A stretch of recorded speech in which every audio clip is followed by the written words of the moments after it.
Assalamualaikum warahmatullahi wabarakatuh. Halo semuanya, jumpa lagi di channel Haha Ayo Belajar. Pada video ini akan membahas tentang proses osmoregulasi. Apa sih proses osmoregulasi? Proses osmoregulasi merupakan salah satu proses fisiologi yang terjadi di dalam tubuh ikan dengan tujuan untuk mengontrol konsentrasi larutan dalam tubuh agar seimbang dengan lingkungannya. Jadi kehidupan ikan di air laut maupun di air tawar akan tetap prima. Oke. Pada video ini akan membahas tentang osmoregulasi, di mana osmoregulasi itu dipelajari pada materi adaptasi. Adaptasi itu kan penyesuaian diri terhadap lingkungannya, atau secara umum adaptasi itu adalah kemampuan makhluk hidup untuk menyesuaikan diri terhadap lingkungannya. Ada 3 macam adaptasi, yaitu 1 adaptasi morfologi, adaptasi fisiologi, dan adaptasi tingkah laku. Pada materi ini akan membahas adaptasi fisiologi tapi yang osmoregulasi. Nah, jadi adaptasi fisiologi itu ada berbagai macam ya. Nah, yang akan kita bahas adalah adaptasi fisiologi yang osmoregulasi. Oke.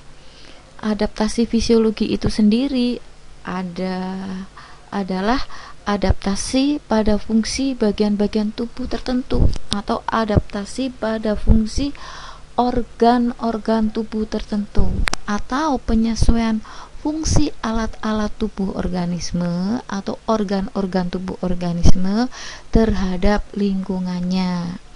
Nah, ada beberapa adaptasi fisiologi, ada bentuk ekolokasi, ada bentuk hibernasi, ada jumlah sel darah merah. Perlu kalian ketahui, jumlah sel darah merah untuk manusia yang hidup di daerah pegunungan atau dataran tinggi itu punya jumlah sel darah lebih banyak daripada jumlah sel darah merah orang yang hidup di dataran rendah atau di pantai. Kemudian bentuk fisiologi adaptasi fisiologi yang berikutnya adalah bentuk susunan sistem pencernaan. Pada herbivora, hewan pemakan tumbuhan, itu lambungnya ada 4 bagian, di mana di antara 4 bagian ada yang menghasilkan enzim selulose. Yang berikutnya, bentuk adaptasi fisiologi adalah osmoregulasi yang akan kita bahas di video ini. Baik, sebelum membahas tentang lebih jauh apa sih proses osmoregulasi itu, kalian pahami dulu tentang osmosis, karena osmosis ini adalah konsep dasar untuk masuk di teori osmoregulasi. Osmosis merupakan difusi air, perpindahan air yang melintasi membran semipermeabel. Dari mana? Dari air yang dari larutan yang lebih banyak air atau dari konsentrasi rendah ke bagian air atau larutan air yang lebih pekat atau larutan yang konsentrasinya lebih tinggi. Jadi dari larutan air yang konsentrasinya rendah ke konsentrasi air ke larutan air yang mempunyai konsentrasi tinggi. Jadi dari encer ke pekat. Itu maksudnya osmosis. Atau lebih ada lagi nih yang punya definisi lain tapi sama ya konsepnya, perpindahan molekul pelarut misalnya air melalui selaput semipermeabel dari bagian yang lebih encer ke bagian yang lebih pekat, atau pelarut yang konsentrasinya tinggi konsentrasi rendah ke pelarut yang konsentrasinya tinggi. Sama saja ya, intinya dari encer ke pekat itu.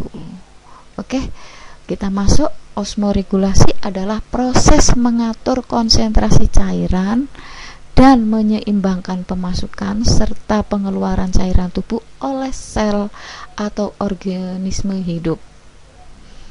melalui peristiwa osmosis. Atau proses osmoregulasi ini merupakan salah satu proses fisiologi yang terjadi dalam tubuh ikan. Jadi banyak terjadi pada tubuh ikan. Tujuannya untuk mengontrol konsentrasi larutan dalam tubuh agar seimbang dengan lingkungannya. Nah, apabila ikan ini tidak mampu melakukan osmoregulasi dalam mengontrol keseimbangan osmotik dalam tubuhnya, ini akan menyebabkan ikan menjadi stres dan berakibat pada kematian ikan.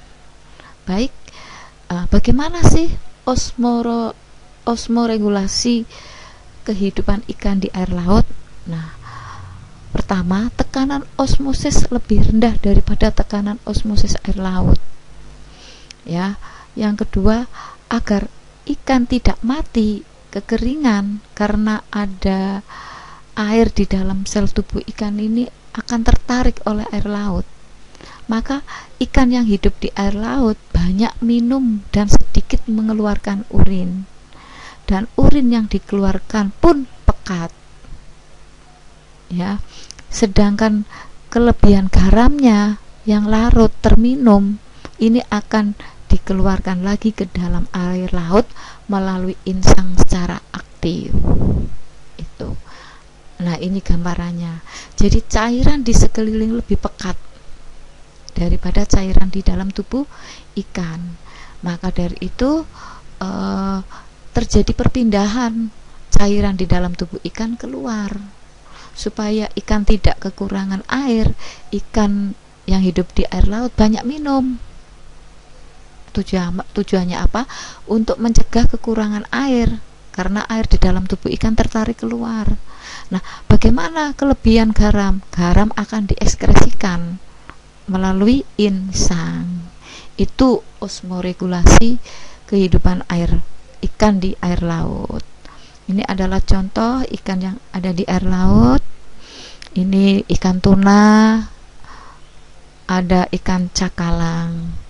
Sekarang bagaimana osmoregulasi yang ikan yang hidup di air tawar? Tekanan osmosis lebih tinggi daripada tekanan osmosis air tawar. Keadaan demikian menyebabkan air akan masuk secara osmosis ke dalam tubuh ikan. Nah, supaya ikan tidak kelebihan air atau kembung, maka cara adaptasinya adalah sedikit minum air dan banyak mengeluarkan urin. Nah, menggunakan insangnya ini secara aktif untuk mengikat garam yang terlarut dalam air. Jadi karena mengingat minumnya sedikit, nah supaya kebutuhan garam mineralnya tercukupi, maka mengikatnya melalui insang. Nah, ini gambarannya. Jadi cairan tubuh lebih pekat dalam air daripada medianya. Nah, maka air luar tubuh cenderung untuk masuk. Nah, ginjal banyak terdapat gromol lurus dengan garis tengah besar, sehingga produksi urin menjadi banyak. Begitu ya. Itu osmoregulasi ikan air tawar. Ini adalah contoh ikan mujair ya, yang hidup di air tawar. Ini koi yang hidup di air tawar. Nah, ada dua soal nih, gambar, kalian tebak. Perhatikan, simak peristiwa osmoregulasinya melalui keterangan ikan yang hidup di daerah A dengan yang hidup di daerah B. Mana yang hidup di air tawar dan mana yang hidup di air laut? Silahkan tebak. Sekarang yang di A adalah ikan yang hidup di air tawar. Bagaimana yang B? Nah, air laut ya. Oke. Jadi adaptasi fisiologi merupakan cara makhluk hidup menyesuaikan diri dengan suatu lingkungannya melalui fungsi kerja pada organ-organ tubuhnya dengan suatu tujuan agar bisa bertahan hidup. Oke, sampai jumpa pada video berikutnya. Terima kasih. Wassalamualaikum warahmatullahi wabarakatuh.